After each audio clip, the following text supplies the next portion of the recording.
ಮೂಲಾಧಾರವಾಗಿದೆ. ಈ ನಾವು ಮಕ್ಕಳ ಹಕ್ಕುಗಳನ್ನು ನಾವು ಈ ನವೆಂಬರ್ 20ರಂದು ನಾವು ಆಚರಿಸ್ತೀವಿ ವರ್ಷ ವರ್ಷ ಮಕ್ಕಳ ಹಕ್ಕುಗಳ ದಿನಾಚರಣೆ ಅಂತೇಳಿ.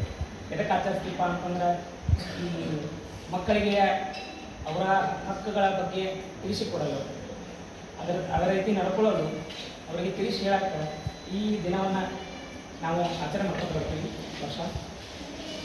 ಈ ಮಕ್ಕಳ ಹಕ್ಕುಗಳು ಅಂದರೆ ಏನಪ್ಪ?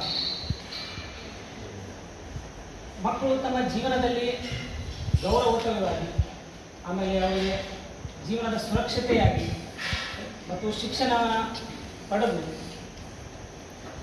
ಈ ಜೀವನವನ್ನು ನಡೆಸುವಂಥ ಹಕ್ಕುಗಳು.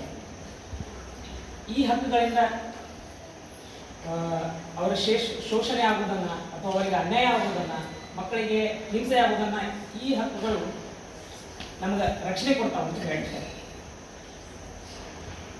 ಈ ಹಕ್ಕುಗಳಪ್ಪ ಅಂತ ಮೇನ್ 4 ಹಕ್ಕುಗಳನ್ನು ನಾವು ಇಲ್ಲಿ ವಿಶ್ವಸಂಸ್ಥೆಗಳು ಹೆಚ್ಚು ಮಾನ್ಯವನ್ನು ಕೊಟ್ಟಿದ್ದಾರೆ. ಯಾವಪ್ಪ ಅಂತಂದ್ರೆ ಒಂದೇದು ಬದುಕು ಹಕ್ಕು. ಈಗ ನಾವು ಬದುಕಾತಿಲ್ಲ ಅಂತ ಕೇಳ್ಬೋದು.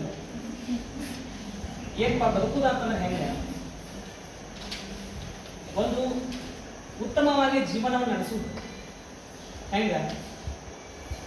ಉತ್ತಮ ಆರೋಗ್ಯವಂತರಾಗಿರುವುದು, ಪಾಲನೆ ಪೋಷಣೆಯಿಂದ ಇರುವುದು, ಇದೆಲ್ಲ ಉತ್ತಮ ಜೀವನವನ್ನು ನಡೆಸಕ್ಕೆ ಈ ಬದುಕುವನ್ನು ನಮಗೆ ಕೊಟ್ಟಿದ್ದಾರೆ.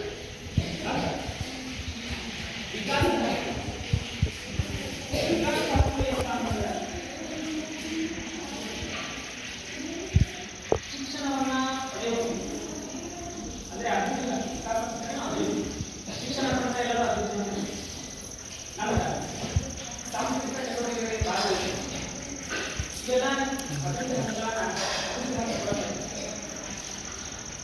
ರಕ್ಷಣೆ ಏನು ರಕ್ಷಣೆ ಆಗ್ತದೆ? ಈ ಶೋಷಣೆಗೆ ಒಳಗಾಗುವುದರಿಂದ, ಆಮೇಲೆ ಯಾರ ನಿಂದನೆ ಮಾಡ್ತಾರೆ, ಹಿಂಸೆ ಮಾಡ್ತಾರೆ, ಅದರಿಂದ ನಿಮಗೆ ರಕ್ಷಣೆ ಕೂಡ ರಕ್ಷಣೆ ಮಾಡ್ಕೊಂಡೇ ಮಾಡ್ತಾರೆ. ಹೀಗೆ ನಮ್ಮ ಭಾರತದ ಸಂವಿಧಾನದಲ್ಲಿ ಕೂಡ ಹಲವಾರು ಹಕ್ಕುಗಳನ್ನು ಹೇಳ್ತಾರೆ. ಏನು ಸಹ ಅನುಚ್ಛೇದ 14 ಮತ್ತು 15 ನಮ್ಮ ರಾಜ್ಯ ಸಂವಿಧಾನ ಎಲ್ಲ ಮಕ್ಕಳು ಸಮಾನತೆ ಹಾಗೂ ಯಾವುದೇ ಭೇದ ಭಾವದಿಂದ